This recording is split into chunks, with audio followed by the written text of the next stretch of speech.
ಓಂ ಶ್ರೀ ಸಾಯಿರಾಮ್. ರಾಮಕಥಾ ರಸವಾಹಿನಿ ಅಧ್ಯಾಯ 24 ಲಂಕಾ ದಹನ. ಸೀತೆಯು, ಹನುಮ, ವಾನರರು ಸಾಮಾನ್ಯರು, ಅವರು ಈ ಬಲಿಷ್ಠರಾದ ರಾಕ್ಷಸರನ್ನು ಸಂಹರಿಸಬಲ್ಲರೇ? ಇಷ್ಟು ಮಾಯಾಶಕ್ತಿಯುಳ್ಳ ಈ ರಾಕ್ಷಸರೆದುರು ರಾಮ ಲಕ್ಷ್ಮಣರಿಬ್ಬರೂ ಏನು ತಾನೇ ಮಾಡಬಲ್ಲರು? ಇದು ಬರೀ ಕನಸಿನ ಮಾತು. ಕಡೆಗೆ ನನ್ನ ಪ್ರಾಣ ಹೋಗುವುದೇ ಖಂಡಿತ. ಇಷ್ಟೊಂದು ಜನ ನೀವು ಯುದ್ಧದಲ್ಲಿ ಕೊಲ್ಲಲ್ಪಡುವುದರ ಬದಲು ನಾನೇ ನನ್ನ ಪ್ರಾಣವನ್ನು ಬಿಡುವುದೊಳ್ಳೆಯದಲ್ಲವೇ ಎಂದು ಅತ್ತಳು. ಹನುಮಂತನು, ಅಮ್ಮ ಸೀತಾಮಾತೆ, ನೀವು ಹಾಗೆ ತಿಳಿಯಬಾರದು. ನಾವು ರಾಮದೂತರು, ಅವನ ನಾಮವನ್ನೇ ನಮ್ಮ ಸರ್ವ ಬಲವೆಂದು ತಿಳಿದವರು. ರಾಮನಾಮವಲ್ಲದೆ ಅನ್ಯ ಪ್ರಾಣ ನಮಗಿಲ್ಲ. ಆದ್ದರಿಂದ ಶತ್ರುಗಳು ರಾಕ್ಷಸರಾದರೂ ಸರಿ, ನಮ್ಮ ವಾನರರೇ ಸಂಹರಿಸಬಲ್ಲರು, ಜಯಿಸಬಲ್ಲರು. ನಾವು ಸಾಮಾನ್ಯ ರೂಪ ಧರಿಸಿರುವುದರಿಂದ ನೀವು ನಮ್ಮ ಶಕ್ತಿ ಸಾಮರ್ಥ್ಯಗಳನ್ನು ಶಂಕಿಸುತ್ತಿದ್ದೀರಿ. ಇಗೋ ನೋಡಿ ಎಂದು ಹನುಮಂತನು ಸುವರ್ಣ ಪರ್ವತ ಸಮಾನವಾದ ತನ್ನ ಆಕಾರವನ್ನು ತೋರಿಸಿದೊಡನೆ ಸೀತೆ ಆಶ್ಚರ್ಯಪಟ್ಟು, ಹನುಮಂತ, ಸಾಕು ಸಾಕು, ನಿನ್ನ ರೂಪವನ್ನು ಮರೆಮಾಚಿಕೋ. ರಾಕ್ಷಸರೇನಾದರೂ ನೋಡಿದರೆ ತಿರುಗಿ ನಿನ್ನನ್ನು ಹಿಂದಕ್ಕೆ ಹೋಗಲು ಬಿಡುವುದಿಲ್ಲ ಎಂದು ಭಯಗೊಂಡವಳಂತೆ ನಟಿಸಿದಳು. ಹನುಮಂತನು ಸೀತೆಗೆ ನಮಸ್ಕರಿಸಿ ತನ್ನ ಉಗ್ರ ರೂಪವನ್ನು ಸೌಮ್ಯಗೊಳಿಸಿಕೊಂಡು ಸೂಕ್ಷ್ಮ ರೂಪವನ್ನು ಧರಿಸಿ ಹಿಂದಕ್ಕೆ ಹೊರಟನು. ಸೀತೆಯ ಪರಿಸ್ಥಿತಿ ಹನುಮಂತನ ಹೃದಯದಲ್ಲಿ ಅಚ್ಚೊತ್ತಿದಂತೆ ನಿಂತಿತು. ಅವಳನ್ನು ಬಿಡಲಾರದೆ ಬಿಟ್ಟು ಹೊರಟನು. ಮಾರ್ಗದಲ್ಲಿ ಒಂದು ಫಲವನವನ್ನು ಹೊಕ್ಕಿ ಹಣ್ಣುಗಳನ್ನು ಕಿತ್ತು ಹೊಟ್ಟೆ ತುಂಬ ತಿಂದು ಕೆಲವನ್ನು ಕಿತ್ತು ಕೆಳಗೆ ಹಾಕುತ್ತಿದ್ದನು. ಕಾವಲು ಕಾಯುತ್ತಿದ್ದ ರಾಕ್ಷಸಿಯು ಅದನ್ನು ನೋಡಿ ಅವನನ್ನು ಹೊಡೆಯಲು ಹೋದಳು. ಹನುಮಂತನು ಅವಳನ್ನು ಬಲವಾಗಿ ಗುದ್ದಿ ಕೆಳಗುರುಳಿಸಿದನು. ಅವಳು ಹೇಗೋ ಚೇತರಿಸಿಕೊಂಡು ಓಡಿ ಹೋಗಿ ತನ್ನ ಮುಖ್ಯಸ್ಥಳಿಗೆ ವಿಷಯ ತಿಳಿಸಿದಳು. ಮುಖ್ಯಸ್ಥಳು ತನ್ನ ಮೇಲಧಿಕಾರಿಗೆ ತಿಳಿಸಿದಳು. ಹೀಗೆ ವಿಷಯ ಒಬ್ಬರಿಂದೊಬ್ಬರಿಗೆ ಹೋಗಿ ಕೊನೆಗೆ ರಾವಣನ ಕಿವಿಗೆ ಬಿದ್ದಿತು. ರಾವಣನಿಗೆ ಅದು ಅಶುಭವೆನಿಸಿತು. ಕೋಪ ನೆತ್ತಿಗೇರಿತು. ಕೆಲವು ಸಹಸ್ರ ರಾಕ್ಷಸರನ್ನು ವಾನರನನ್ನು ಹಿಡಿಯಲು ಕಳಿಸಿದನು. ಅವರು ಸೋತು ಹಿಮ್ಮೆಟ್ಟಿದರು. ನಂತರ ಆ ವಾನರನನ್ನು ಹಿಡಿಯಲು ಒಳ್ಳೆ ಶಕ್ತಿ ಸಾಮರ್ಥ್ಯವುಳ್ಳ ತರಬೇತಾದ ಸಹಸ್ರಾರು ರಾಕ್ಷಸರನ್ನು ಆಯುಧಗಳೊಂದಿಗೆ ಕಳಿಸಿದನು. ಅವರಿಗೂ ವಾನರನನ್ನು ಕದಲಿಸಲಾಗಲಿಲ್ಲ. ಹನುಮಂತನು ಒಂದು ಮರದ ಕೊಂಬೆ ಮುರಿದು ಅದನ್ನು ಕೈಯಲ್ಲಿ ಹಿಡಿದು ರಾಮ ರಾಮ ಎನ್ನುತ್ತಾ ರಾಕ್ಷಸರ ಆಯುಧಗಳನ್ನೆಲ್ಲ ಆ ಮರದ ರೆಂಬೆಯಿಂದಲೇ ಮುರಿದು ಹೊಡೆದು ಹಿಮ್ಮೆಟ್ಟಿಸುತ್ತಿದ್ದನು. ರಾಕ್ಷಸರು ಆಶ್ಚರ್ಯಪಟ್ಟು ಇವನು ಯಾರೋ ದೇವದೂತನಿರಬೇಕೆಂದು ಶಂಕಿಸಿದರು.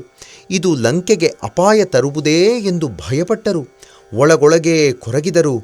ರಾವಣನಿಗೆ ಈ ಸಮಾಚಾರ ತಿಳಿಸಲು ಅವರಿಗೆ ಧೈರ್ಯ ಸಾಲದಾಯಿತು. ಎಷ್ಟೆಷ್ಟೋ ವಿಧದ ಲೆಕ್ಕವಿಲ್ಲದಷ್ಟು ರಾಕ್ಷಸರನ್ನು ಕಳಿಸಿದರೂ ಫಲವಿಲ್ಲದಂತಾಯಿತು. ಹನುಮಂತನು ಒಂದು ಸಾರಿ ಘರ್ಜಿಸಿದರೆ ಸಾಕು, ನೂರಾರು ರಾಕ್ಷಸರು ಸಾಯುತ್ತಿದ್ದರು.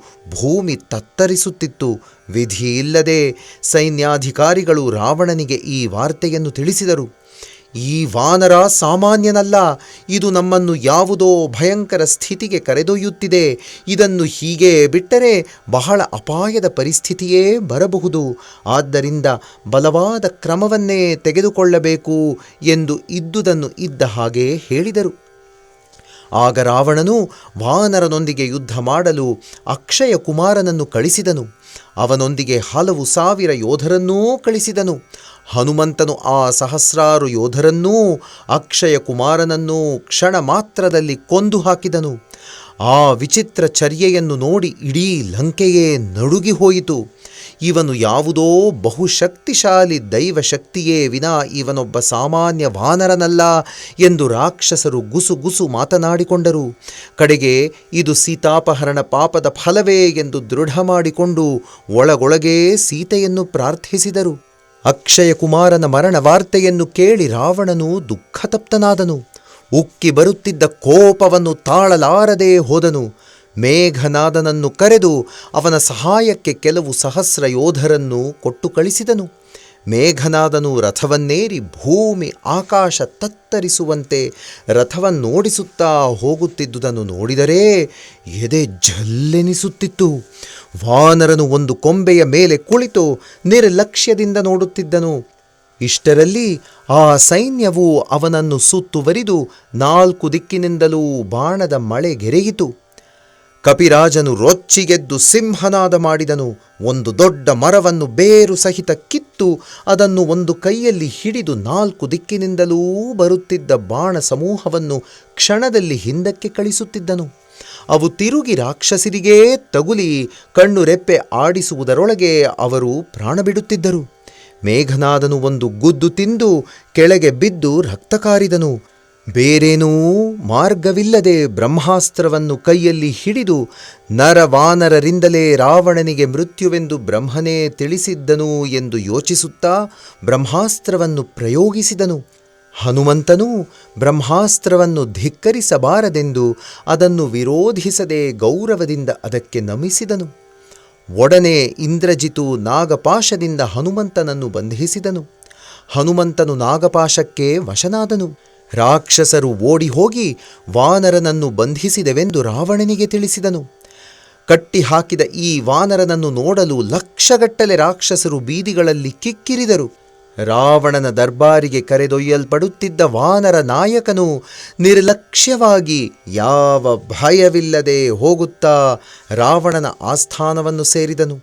ಅಲ್ಲಿ ರಾವಣನ ಶಕ್ತಿ ಸಾಮರ್ಥ್ಯಗಳನ್ನು ನೋಡಿಯೂ ಅವನು ರಾಜನಿಗೆ ಕೊಡಬೇಕಾಗಿದ್ದ ಗೌರವವನ್ನು ಕೊಡದಿದ್ದನ್ನು ನೋಡಿ ಅಧಿಕಾರಿಗಳು ಆಶ್ಚರ್ಯಪಟ್ಟರು. ರಾವಣನು ಈ ವಾನರನನ್ನು ನೋಡಿ ಗೊಳ್ಳನೆ ನಕ್ಕನಾದರೂ ಒಳಗೊಳಗೇ ತನ್ನ ಮರಣದ ಬಗ್ಗೆ ಚಿಂತಿಸಿದನು. ಆದರೆ ರಾಕ್ಷಸನಾದ್ದರಿಂದ ಮರಣದ ವಿಷಯ ಅವನನ್ನು ಅಷ್ಟು ಪೀಡಿಸಲಿಲ್ಲ. ಎಲವೋ ವಾನರ, ನೀನು ಯಾರು? ನೀನು ಉಪಯೋಗಿಸುವ ಶಕ್ತಿ ಯಾರದ್ದು? ಏತಕ್ಕಾಗಿ ಈ ವನವನ್ನು ಧ್ವಂಸ ಮಾಡಿದೆ? ನಾಚಿಕೆ ಇಲ್ಲದೆ ಮುಖವೆತ್ತಿ ನೋಡುತ್ತಿದ್ದೀಯಲ್ಲ, ಸರಿಯಾದ ಉತ್ತರ ಕೊಡು ಎಂದು ಮೂದಲಿಸಿದನು. ಹನುಮಂತನು ನಕ್ಕು ಇತರ ರಾಕ್ಷಸರಿಗೆ ಅರ್ಥವಾಗದಂತೆ ಪಾಂಡಿತ್ಯ ಭಾಷೆ ಉಪಯೋಗಿಸಿ ಸರಿಯಾದ ಉತ್ತರವಿತ್ತನು. ರಾವಣನು ಮಹಾವ್ಯಾಕರಣ ಪಂಡಿತನಾದ್ದರಿಂದ ಅವನ ಮಾತನ್ನು ಅರ್ಥ ಮಾಡಿಕೊಂಡು ಮುಂದೆ ಚಿತ್ರ ವಿಚಿತ್ರವಾದ ಮಾಯೆಯನ್ನು ಸೃಷ್ಟಿಸಿ ತೋರಿಸಿದನು. ಅದನ್ನು ನೋಡಿ ಹನುಮಂತನು, ಓ ರಾವಣ, ನಿನ್ನ ವಿಷಯ ನನಗೆ ಗೊತ್ತು. ನೀನು ವಾಲಿಯೊಂದಿಗೆ ಹೋರಾಡಿದ ವಿಷಯ ನನಗೆ ತಿಳಿದಿದೆ. ನನಗೆ ಹಸಿವಾದ್ದರಿಂದ ಹಣ್ಣುಗಳನ್ನು ಕಿತ್ತು ತಿಂದೆ. ನಿನ್ನ ಭಟರು ಪರಮ ದುರ್ಮಾರ್ಗಿಗಳು. ಅವರು ನನ್ನನ್ನು ಹಿಂಸಿಸಿದ್ದರಿಂದ ಅವರನ್ನು ಸಂಹರಿಸಿದೆ. ಪ್ರತಿಯೊಬ್ಬರಿಗೂ ಅವರವರ ಮೇಲೆ ಅಭಿಮಾನವಿರುತ್ತದೆ. ಆತ್ಮ ಸಂರಕ್ಷಣೆಗಾಗಿ ನಾನು ಹೋರಾಡಿದೆ. ನಿನ್ನ ಕುಮಾರನ ಅಸ್ತ್ರ ನನ್ನನ್ನು ಬಂಧಿಸಿತು. ಅದರಿಂದ ನನಗೇನೂ ತೊಂದರೆಯಿಲ್ಲ. ನನ್ನ ಸ್ವಾಮಿ ಕಾರ್ಯವನ್ನು ನಾನು ಸಾಧಿಸಬಲ್ಲೆ. ಸಾವಧಾನವಾಗಿ ಕೇಳು. ನಿನ್ನ ಅಭಿಮಾನ ಬಿಡು. ನೀನು ಎಂಥ ದೊಡ್ಡ ವಂಶದಲ್ಲಿ ಹುಟ್ಟಿರುವೆ ಎನ್ನುವುದನ್ನು ಯೋಚಿಸು. ಬ್ರಹ್ಮನಿಗೆ ನೀನು ಪ್ರಪೌತ್ರ, ಪುಲಸ್ತ್ಯನಿಗೆ ನೀನು ಪೌತ್ರ, ವಿಶ್ವವಸುವಿಗೆ ನೀನು ಪುತ್ರ. ಭ್ರಮೆಯನ್ನು ಬಿಡು. ಆ ಭಕ್ತ ಭಯಹರನಾದ, ಆ ಇಕ್ಷ್ವಾಕು ಕುಲ ತಿಲಕನಾದ, ಆ ರಘುವಂಶ ರತ್ನನಾದ ರಾಮನೊಂದಿಗೆ ವೈರ ಸರಿಯಲ್ಲ. ನನ್ನ ಮಾತು ಕೇಳಿ ಜಾನಕಿಯನ್ನು ನನ್ನ ಪ್ರಭುವಿಗೆ ಒಪ್ಪಿಸು. ರಾಮನ ಚರಣಾರವಿಂದಗಳನ್ನು ಧ್ಯಾನ ಮಾಡು. ಲಂಕಾ ರಾಜ್ಯವನ್ನು ಶಾಶ್ವತವಾಗಿ ಪರಿಪಾಲಿಸು. ಪುಲಸ್ತ್ಯನ ಕೀರ್ತಿ ಪ್ರತಿಷ್ಠೆಗಳನ್ನು ಆಚಂದ್ರಾರ್ಕವಾಗಿ ನಿಷ್ಕಳಂಕವಾಗಿ ಬೆಳಗಿಸು. ಅವರ ಕೀರ್ತಿಗೆ ಮಸಿ ಬಳಿಯಬೇಡ. ನಿನ್ನ ಮದ ಮೋಹಾದಿಗಳನ್ನು ಬಿಡು. ಓ ರಾಕ್ಷಸರಾಜ, ಪರ್ವತದಲ್ಲಿ ಹುಟ್ಟಿದ ನದಿಗಳು ಮಳೆಗಾಲದಲ್ಲಿ ಉಕ್ಕಿ ಹರಿಯುವುವು, ಕೊನೆಗೆ ಬತ್ತಿ ಹೋಗುವುವು. ಹಾಗೇ ನಿನ್ನ ಸಿರಿ ಸಂಪತ್ತುಗಳು ಶೀಘ್ರವಾಗಿ ನಶಿಸುವುವು. ರಾಮಚಂದ್ರನನ್ನು ಆಧಾರ ಮಾಡಿಕೊಂಡವರ ಸಿರಿ ಸಂಪದಗಳು ವೃದ್ಧಿಯಾಗುವುವು, ಅವರಿಗೆ ನಷ್ಟವೆನ್ನುವುದಿಲ್ಲ. ರಾಜ, ನಾನು ಮನ ಬಿಚ್ಚಿ ಮಾತನಾಡುತ್ತಿದ್ದೇನೆ. ರಾಮನನ್ನು ವಿರೋಧಿಸಿದವನನ್ನು ರಕ್ಷಿಸುವವರು ಯಾರೂ ಇಲ್ಲ. ನನ್ನ ಮಾತು ಕೇಳು ಎಂದು ಬಹು ವಿಧವಾಗಿ ರಾವಣನಿಗೆ ವಿವೇಕ ನೀತಿಗಳನ್ನು ಬೋಧಿಸಿದನು. ಓ ಮೂರ್ಖ, ನೀನಾ ನನಗೆ ಉಪದೇಶಿಸುವವನು? ಛೀ ಛೀ, ನಿನಗೆ ಮೃತ್ಯು ಸಮೀಪಿಸಿದೆ. ಇಲ್ಲದಿದ್ದರೆ ನನ್ನೆದುರಿಗೆ ಇಷ್ಟು ಧೈರ್ಯವಾಗಿ ನೀನು ಉಪನ್ಯಾಸ ಮಾಡುತ್ತಿರಲಿಲ್ಲ. ಛೀ, ಮುಚ್ಚು ಬಾಯಿ ಎಂದು ಆರ್ಭಟಿಸಿದನು. ಹನುಮಂತನು, ಓ ರಾವಣ, ನಿನ್ನ ಮಾತುಗಳೇ ನಿನಗೆ ವಿರೋಧವಾಗುವುವು. ನಿನ್ನ ಬುದ್ಧಿ ಕೆಟ್ಟಿದೆ. ಮೃತ್ಯು ಸಮೀಪಿಸಿರುವುದು. ನಿನಗೋ ನನಗೋ ಎನ್ನುವುದು ಕ್ರಮೇಣ ನಿನಗೇ ಗೊತ್ತಾಗುವುದು ಎಂದು ತಡೆಬಡೆ ಇಲ್ಲದೆ ಧೀರನಂತೆ ಮಾತನಾಡಿದನು. ಹನುಮಂತನ ಮಾತುಗಳಿಂದ ರಾವಣನು ಉಗ್ರನಾಗಿ ತೊಡೆ ತಟ್ಟಿ, ಎಲೌ ರಾಕ್ಷಸರುಗಳಿರ, ಏನು ನೋಡುತ್ತಿದ್ದೀರಿ? ಈಗಲೇ ಕೊಲ್ಲಿ ಅವನನ್ನು ಎಂದು ಆಜ್ಞಾಪಿಸಿದನು. ತಕ್ಷಣವೇ ರಾಕ್ಷಸರು ರಾಜಾಜ್ಞೆಯ ಪ್ರಕಾರ ವಾನರನನ್ನು ಸಂಹರಿಸಲು ಸಿದ್ಧರಾದರು. ಆ ಹೊತ್ತಿಗೆ ಮಂತ್ರಿಗಳೊಡಗೂಡಿ ವಿಭೀಷಣನು ಸಭೆಯನ್ನು ಪ್ರವೇಶಿಸಿದನು.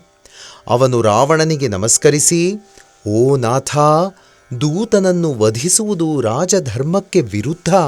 ಬೇರೆ ಯಾವ ರೀತಿಯಲ್ಲಾದರೂ ಅವನಿಗೆ ಶಿಕ್ಷೆ ವಿಧಿಸು ಎಂದನು. ಮಂತ್ರಿಗಳೂ ಅದನ್ನು ಅನುಮೋದಿಸಿದರು.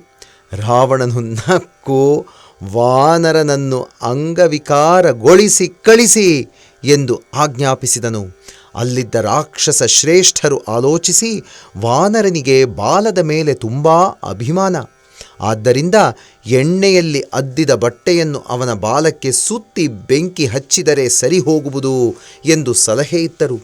ಮಂತ್ರಿಗಳು, ಹೌದು, ಹಾಗೆ ಮಾಡಿದರೆ ಈ ವಾನರನು ತನ್ನ ಬಾಲವನ್ನು ಕಳೆದುಕೊಂಡು ನಮ್ಮ ಪ್ರಭುವಿನ ಶೂರತ್ವವನ್ನೂ ನೋಡಬಹುದು ಎಂದರು. ಸಭೆಯಲ್ಲಿ ಪ್ರಮುಖರು ತಮ್ಮಲ್ಲೇ ಗುಸುಗುಸು ಮಾತನಾಡಿಕೊಂಡರು. ಇವರ ಮಾತುಗಳನ್ನು ಗುಸುಗುಸುವನ್ನು ಕೇಳುತ್ತಿದ್ದ ನೋಡುತ್ತಿದ್ದ ಹನುಮಂತನು ಗೊಳ್ಳನೆ ನಕ್ಕನು. ಇದರಿಂದ ರಾಕ್ಷಸರಿಗೆ ಮತ್ತಷ್ಟು ಕೋಪ ಬಂದು ತಕ್ಷಣವೇ ಎಣ್ಣೆಯ ಬಟ್ಟೆಗಳನ್ನು ತರಿಸಿ ಹನುಮಂತನ ಬಾಲಕ್ಕೆ ಚೆನ್ನಾಗಿ ಸುತ್ತಲಾರಂಭಿಸಿದರು. ಅವರು ಬಟ್ಟೆ ಸುತ್ತುತ್ತಿದ್ದಂತೆ ಬಾಲ ದೊಡ್ಡದಾಗುತ್ತಾ ಹೋಯಿತು. ಎಷ್ಟು ಎಣ್ಣೆ, ಎಷ್ಟು ಬಟ್ಟೆ ತರಿಸಿದರೂ ಸಾಲದಾಯಿತು. ಈ ವಿಚಿತ್ರವನ್ನು ನೋಡಲು ಲಂಕೆಯ ರಾಕ್ಷಸ ಸ್ತ್ರೀ ಪುರುಷರೆಲ್ಲರೂ ಗುಂಪು ಗುಂಪಾಗಿ ಬಂದರು. ಇಷ್ಟರಲ್ಲಿ ವಾದ್ಯಗಳು ಮೊಳಗಿದವು. ಕರತಾಳ ಪ್ರಾರಂಭವಾಯಿತು. ನಗರ ಬೀದಿಗಳಲ್ಲಿ ಹನುಮಂತನನ್ನು ತಿರುಗಿಸಿದರು. ಪುರ ಮಧ್ಯದ ಬೀದಿಯಲ್ಲಿ ನಿಲ್ಲಿಸಿ ಬಾಲಕ್ಕೆ ಬೆಂಕಿ ಹಚ್ಚಿದರು. ಬೆಂಕಿ ಹಚ್ಚಿದ ತಕ್ಷಣವೇ ಹನುಮಂತನು ಸೂಕ್ಷ್ಮರೂಪಿಯಾದನು. ಅವನ ಬಂಧನಗಳೆಲ್ಲ ತನ್ನಷ್ಟಕ್ಕೆ ತಾನೇ ಕಳಚಿ ಹೋದವು. ಕೂಡಲೇ ಹನುಮಂತನು ರಾಮ ರಾಮ ಎಂದು ಗಟ್ಟಿಯಾಗಿ ಸ್ಮರಿಸುತ್ತಿದ್ದನು. ಆ ಶಬ್ದಕ್ಕೆ ವಾಯುವು ಪ್ರಚಂಡವಾಗಿ ಬೀಸತೊಡಗಿತು. ಹನುಮಂತನು ಅಟ್ಟಹಾಸದಿಂದ ಲಾಗ ಹಾಕುತ್ತಾ ಅಲ್ಲಿಂದಿಲ್ಲಿಗೆ ಹಾರಲು ಮೊದಲು ಮಾಡಿದನು. ಬೆಂಕಿ ಹತ್ತಿದ ಬಾಲದೊಂದಿಗೆ ಒಂದು ಮನೆಯಿಂದ ಇನ್ನೊಂದು ಮನೆಗೆ ದಾಟುತ್ತಾ ಮನೆ ಮನೆಗೆ ಬೆಂಕಿ ಹತ್ತಿಸಿದನು. ಲಂಕಾಪಟ್ಟಣದ ಮನೆಗಳು ಉರಿದು ಕೆಳಗುರುಳಿ ಭಸ್ಮವಾದವು. ರಾಕ್ಷಸರು, ಹೆಂಗಸರು, ಮಕ್ಕಳು ಮನೆಗಳಿಂದ ಹೊರಬಂದು ಪ್ರಾಣ ಸಂರಕ್ಷಣೆಗಾಗಿ ಓಡತೊಡಗಿದರು. ಭಯಂಕರವಾದ ಕೂಗುಗಳಿಂದ ಲಂಕಾಪಟ್ಟಣವೆಲ್ಲ ತುಂಬಿ ಹೋಯಿತು. ಅಯ್ಯೋ ಅಮ್ಮ, ಕಾಪಾಡಿ ಎನ್ನುವ ಸ್ತ್ರೀ ಪುರುಷರ ಕೂಗು ಮುಗಿಲು ಮುಟ್ಟಿತು. ಆ ಕೂಗು ಮಂಡೋದರಿಯ ಕಿವಿಗೆ ಬಿದ್ದಿತು. ಮಂಡೋದರಿಯು ಹೆಂಗಸರ ಗೋಳನ್ನು ಕೇಳಿ ಹೆಂಗಸರು ಮಕ್ಕಳನ್ನು ರಕ್ಷಿಸುವಂತೆ ಆಜ್ಞಾಪಿಸಿ ರಾಜಭವನದ ಸಿಪಾಯಿಗಳನ್ನು ಕಳಿಸಿದಳು. ಅಯ್ಯೋ, ರಾವಣನ ಮೂರ್ಖತನದಿಂದಾಗಿ ಈ ರಾಕ್ಷಸ ವಂಶ ನಾಶವಾಗಲು ಪ್ರಾರಂಭವಾಯಿತು. ನಾನು ವಿಭೀಷಣನು ಎಷ್ಟೋ ಬುದ್ಧಿ ಹೇಳಿದೆವು, ಪ್ರಾರ್ಥಿಸಿದೆವು, ಕೇಳಲಿಲ್ಲ. ವಂಶ ಕ್ಷಯವಾಗುವುದನ್ನು ತಪ್ಪಿಸು ಎಂದು ಮೊರೆಯಿಟ್ಟೆವು. ವಿನಾಶಕಾಲೇ ವಿಪರೀತ ಬುದ್ಧಿ ಎನ್ನುವಂತೆ ಅವನ ಕೇಡುಗಾಲ ಇಷ್ಟೊಂದು ವಿಪರೀತ ಘಟನೆಗೆ ಮೂಲ ಕಾರಣವಾಯಿತು ಎಂದು ಮಂಡೋದರಿ ತನ್ನ ವ್ಯಥೆಯನ್ನು ದಾಸಿಯೊಂದಿಗೆ ಹೇಳಿಕೊಳ್ಳುತ್ತಾ ಕಂಗಾಲಾಗಿ ಅತ್ತಳು. ಎಲ್ಲಿ ನೋಡಿದರೂ ನಾಲಿಗೆ ಚಾಚುತ್ತಾ ಉರಿಯುತ್ತಿದ್ದ ಬೆಂಕಿಯ ಜ್ವಾಲೆಗಳೇ ಕಾಣಿಸುತ್ತಿದ್ದವು. ಎಲ್ಲ ಕಡೆಯೂ ಹನುಮಂತನೇ ಕಾಣಿಸುತ್ತಿದ್ದನು. ಪ್ರತಿಯೊಂದು ಮನೆಯವರೂ ಹನುಮಂತನನ್ನು ಪ್ರಾರ್ಥಿಸತೊಡಗಿದರು. ಮಕ್ಕಳನ್ನು ಕಾಪಾಡೆಂದು ಕೈಜೋಡಿಸಿ ಬೇಡಿಕೊಂಡರು. ಕುಂಭಕರ್ಣನ ಪತ್ನಿಯೂ, ಓ ರಾಮದೂತ, ನನ್ನ ಪತಿ ಗಾಢ ನಿದ್ರೆಯಲ್ಲಿದ್ದಾನೆ, ನನ್ನ ಮನೆಯನ್ನು ಸುಡಬೇಡ, ನನ್ನ ಪತಿಯನ್ನು ಕಾಪಾಡು ಎಂದು ಪ್ರಾರ್ಥಿಸಿದಳು. ಲಂಕೆಯೆಲ್ಲ ಕೋಲಾಹಲಮಯವಾಯಿತು. ಕ್ಷಣದಲ್ಲಿ ಸುದ್ದಿಯು ರಾವಣನಿಗೆ ಮುಟ್ಟಿತು. ಅವನು ಶಸ್ತ್ರಾಸ್ತ್ರ ಫಿರಂಗಿಗಳಿಂದ ವಾನರನ ಹುಟ್ಟಡಗಿಸಿರೆಂದು ಆಜ್ಞಾಪಿಸಿ ರಾಕ್ಷಸರನ್ನು ಕಳಿಸಿದನು. ಹನುಮಂತನು ಉರಿಯುತ್ತಿದ್ದ ಬಾಲದಿಂದ ಅವರೆಲ್ಲರನ್ನೂ ಅಪ್ಪಳಿಸಿದೊಡನೆ ಪ್ರಾಣ ರಕ್ಷಣೆಗಾಗಿ ಅವರು ದಿಕ್ಕು ದಿಕ್ಕಿಗೆ ಓಡಿದರು. ಕೆಲವರು ಬೆಂಕಿಯಲ್ಲಿ ಬಿದ್ದು ಪ್ರಾಣ ಬಿಟ್ಟರು. ಅನೇಕ ಸ್ತ್ರೀಯರು, ಓ ಮೋಡಗಳೇ, ನೀವು ತಕ್ಷಣವೇ ಮಳೆಗರೆದು ಲಂಕಾಪುರವನ್ನು ತಣ್ಣಗೆ ಮಾಡಿ ಎಂದು ಮೋಡಗಳನ್ನು ಪ್ರಾರ್ಥಿಸಿದರು. ಇವರ ದುರ್ದಶೆಯನ್ನು ನೋಡಿ ಮಾಲ್ಯವಂತನು ತನ್ನೊಳಗೆ, ಇದು ಬೆಂಕಿಯಲ್ಲ, ದೈವದ ಕ್ರೋಧಾಗ್ನಿ ಅಥವಾ ಜಾನಕಿಯ ನಿಟ್ಟುಸಿರು ಎಂದು ಚಿಂತಿಸಿದನು. ಕೆಲವರು, ಇದು ರಾವಣನ ಪಾಪಾಗ್ನಿ ಲಂಕೆಯನ್ನು ಭಸ್ಮ ಮಾಡುತ್ತಿದೆ ಎಂದುಕೊಂಡರು. ಕಪೀಶ್ವರನ ಶರೀರ ಮಹೋನ್ನತವಾಗಿದ್ದರೂ ಲೇಷವಾದರೂ ಶ್ರಮವಿಲ್ಲದೆ ಅವನು ಮನೆಯಿಂದ ಮನೆಗೆ ಹಾರುತ್ತಿದ್ದನು. ನಗರದಲ್ಲೆಲ್ಲ ಜ್ವಾಲೆಯ ಚಿಟ ಚಿಟ ಶಬ್ದ ಗಗನ ಮುಟ್ಟುತ್ತಿತ್ತು. ಈ ವಾರ್ತೆ ಸೀತೆಯ ಕಿವಿ ಮುಟ್ಟಿತು. ಅವಳು ತಲೆ ಎತ್ತಿ ಲಂಕೆಯತ್ತ ನೋಡಿದಳು. ಆಕಾಶವೆಲ್ಲ ಹೊಗೆಯಿಂದ ಕಪ್ಪಿಟ್ಟಿತ್ತು. ಬೆಂಕಿಯ ತಾಪದಿಂದ ಅಶೋಕವನವೂ ಬಿಸಿಯಾಯಿತು. ಸೀತೆಯು, ಹನುಮಂತನು ನಿಜವಾಗಿಯೂ ರಾಮನ ಪರಮ ಭಕ್ತ, ಅವನನ್ನು ರಕ್ಷಿಸು ಎಂದು ಅಗ್ನಿಯನ್ನು ಪ್ರಾರ್ಥಿಸಿದಳು. ಅವಳ ಸಂಕಲ್ಪ ಪವಿತ್ರವಾದುದು. ಆದ್ದರಿಂದ ತಕ್ಷಣವೇ ಅಗ್ನಿಯು ಹನುಮಂತನಿಗೆ ಸುಡದಂತೆ ಶೀತಲವಾದನು. ದೊಡ್ಡವರ ಮಾತನ್ನು ಧಿಕ್ಕರಿಸಿದ್ದಕ್ಕಾಗಿ, ದೂತನ ಮಾತನ್ನು ಕಡೆಗಣಿಸಿದ್ದಕ್ಕಾಗಿ ರಾವಣನು ಅದರ ಫಲವನ್ನು ಅನುಭವಿಸಿದನು. ರೆಪ್ಪೆಯಾಡಿಸುವುದರೊಳಗಾಗಿ ನಗರವೆಲ್ಲ ಭಸ್ಮವಾಯಿತು.